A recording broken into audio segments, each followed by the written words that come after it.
Yeah, so obviously we launched a Magento 2 platform and it was a very tough decision to make the switch to a different platform, mainly because of the time, the effort and the money that we invested in the original platform.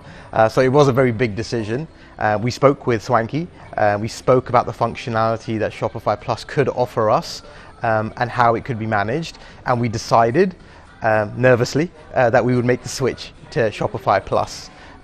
Now that we've gone through the process of development and launched the website, it's really been a breath of fresh air for us. I think our biggest frustration was that it was very difficult to make changes to the website, to upgrade the website, to add additional functionality, and with Shopify Plus a lot of that just comes out of the box. It's got a huge ecosystem of applications that you can use to increase average order value, increase frequency of client purchases, to kind of incorporate really interesting things into your website,